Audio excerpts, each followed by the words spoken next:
KG sir. 114 কেজির মধ্যে কত কমিয়েছেন? 52। এবার ইলেকশন এটাকে দাম কমিয়েছে, 52 কেজি কমিয়েছে। কেন কি এটাকে হেলথ মিনিস্টার বানাবে? বুঝতে পেরেছেন? কিন্তু পালাবে না। বুঝতে পেরেছেন? 152 কেজি ওজন। আচ্ছা, ওজন কমানো যদি মিনিস্টার বানানো হয়, সবাইকে ওজন কমাতে পারবে কি পারবে না? কিন্তু ওজন কমানো মিনিস্টার তো হবে না।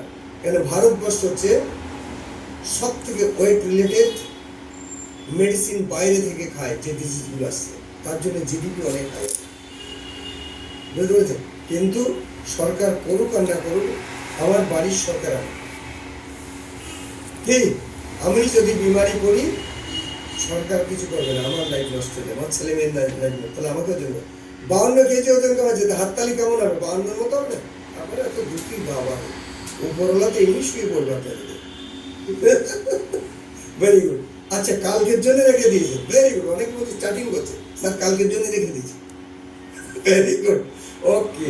আচ্ছা, 52 কেজি যখন ওজন বেশি ছিল, তো কি কি সমস্যার মানে সম্মুখীন হয়েছিল?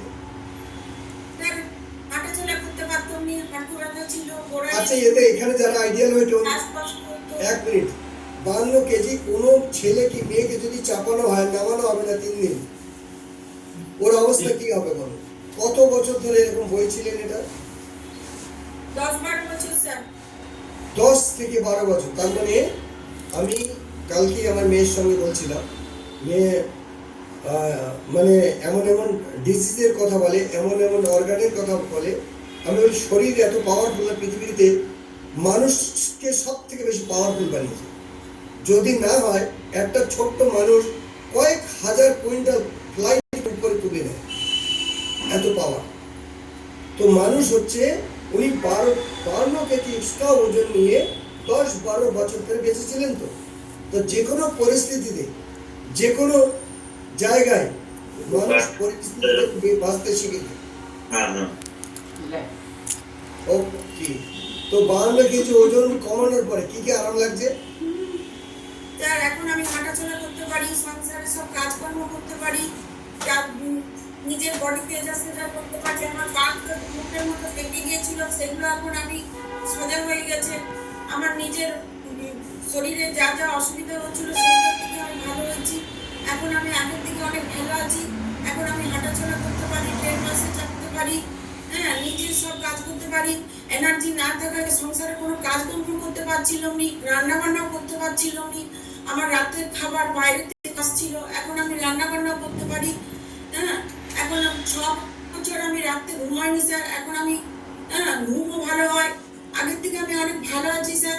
হ্যাঁ, পরনের শাড়ি, নিজের শাড়ি পরতে পারতাম না, এখন আমি সেই শাড়ি পরতে পারি। আগের থেকে আমি অনেক সুস্থও আছি, ভালো আছি, এবং আমার ছেলেকেও হাজবেন্ডকেও ভালো রেখেছি স্যার। কোনো ছোট মোটো মেডিসিন কি খেতেন এর আগে? স্যার আমি এখন এই প্রোগ্রামে এসে জলের থেরাপি, লাইফস্টাইল চেঞ্জ না, করে ওগুলো না, কোনো মেডিসিন 26টা মেডিসিন খেতাম স্যার। এখন আমার একটাও আর মেডিসিন চলেনি, সব বন্ধ হয়ে গেছে স্যার। কিসের মেডিসিন খেতেন? যাদের ওজন বেশি শুনে নিন। থাইরয়েডের মেডিসিন, প্রেসারের মেডিসিন, নার্ভের মেডিসিন, হাঁটু ব্যথা মেডিসিন, গাইনিক প্রবলেমের মেডিসিন, সব এইসব মেডিসিন চলতো স্যার। বুঝতে পেরেছেন কি কি কথা বলেছে? বুঝতে পেরেছে? জামা কাপড় পরতে পারতো না। একটা মহিলার ক্ষেত্রে যদি একটা পুরুষ মানুষ জামা কাপড় পরিয়ে দেয়, কেমন লাগবে ভেবেছেন আপনি? এই ভাবনা চিন্তার ভিতরে যখন আসবেন, ভুল জীবনে করবেন। একটা মহিলার ক্ষেত্রে যদি ওনার বাড়িতে ওনার ছেলের হাজবেন্ড ছাড়া কেউ নেই, রাইট? হ্যাঁ স্যার। তো জামা কাপড় পরালে ছেলে পড়াতে হবে নাকি হাজবেন্ড পড়াতে হবে? তাই তো? হ্যাঁ স্যার। হাত আমার সবসময় এরকম কাঁপতো স্যার। এক গ্লাস জল তুলে আমি খেতে পারতাম না স্যার। রান্না বান্না করতেই পারতাম না, ছেলেকে ঠিক টাইমে আমি খাবার তুলে দিতে পারতাম না স্যার। এমন আমার অবস্থা হয়ে গেছিল স্যার। আমি এই ভগবানের হাত ধরে এই গ্রুপ কোচিং নিয়ে এখন আমি অনেক সুস্থ আছি স্যার।